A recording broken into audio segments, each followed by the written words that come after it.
Philippines Navy gets more new defense ships larger than South Korea to warns annoying China warships.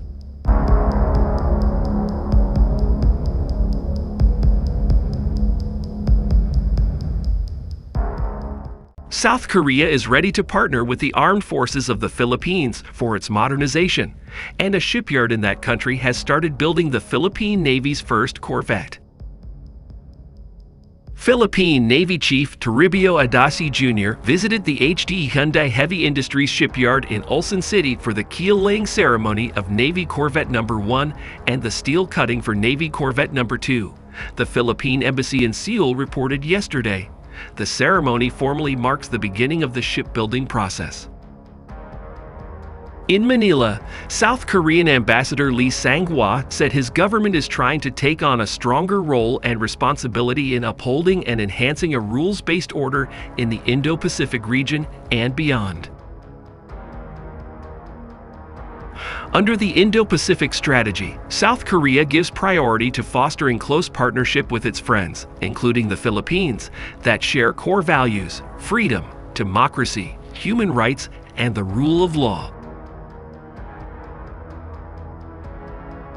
In this regard, we believe that for the modernization of the Philippine Armed Forces, there is no other friend who has more experience and track record for cooperation in this area. Korea is the most well-prepared and ready partner, Lee said during a lunch meeting with the Philippine media last Tuesday at the ambassador's official residence. Senior officials and dignitaries from both sides attended the event in Ulsan City, which the embassy said demonstrates the strong defense modernization partnership of the Philippines and the Republic of Korea. During the recent visit, Adaci conveyed the Philippine Navy's strong expectations and determination for the successful completion of the Corvette acquisition program with the Republic of Korea. Adaci called on Philippine Ambassador Theresa Dizon de Vega to relay the outcome of the ceremonies and his meetings with Korean counterparts on common maritime interests and strengthening mutual cooperation.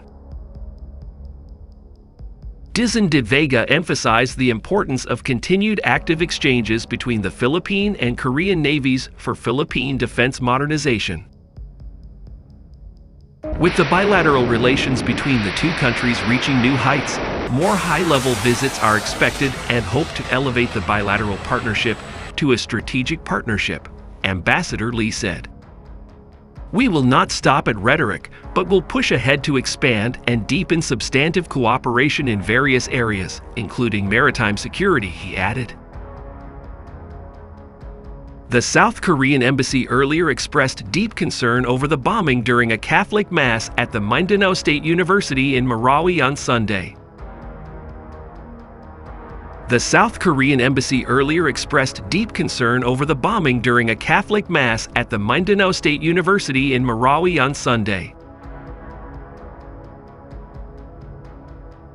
The Philippine Coast Guard, PCG, said the number of Chinese maritime militia vessels swarming in the vicinity of Juan Felipe, Whitsun, in the West Philippine Sea, WPS, has gone from 135 to 28 after some actions taken by Philippine authorities.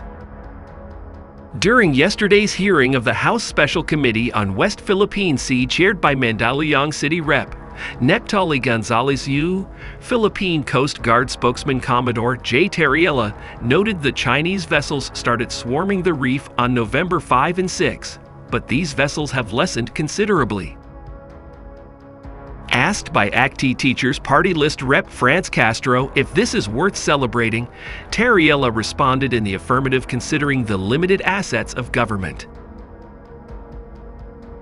He cited that there are only 3 Philippine vessels in Palawan, notwithstanding how vast West Philippine Sea is, but gave assurance the Philippine Coast Guard and AFP are taking turns in patrolling the country's territory. The House of Representatives has adopted last night a resolution strongly condemning China's illegal actions in the West Philippine Sea. House Resolution 1494, principally authored by Cagayan de Oro City Rep. Rufus Rodriguez and Mandaluyong Gonzalez, also urges the Philippine government to assert and protect the Philippines' sovereign rights over its exclusive economic zone and continental shelf. The new warship also boasts an integrated sonar system to detect, track, and identify underwater threats.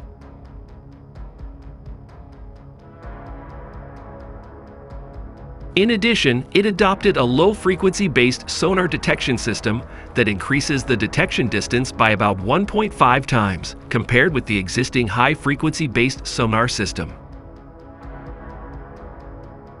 The ships are scheduled for delivery to the Philippine Navy by 2025. The shipbuilder also has bagged an order for maintenance and repair, MRO, for 2 frigates delivered to the Philippine Navy between 2020 and 2021. We plan to double sales volume from special ships to achieve the economies of scale so that our special ship business can be competitive enough to stand alone, Ju Won-ho, head of Hyundai Heavy's Naval and Special Ship Business Unit, told reporters.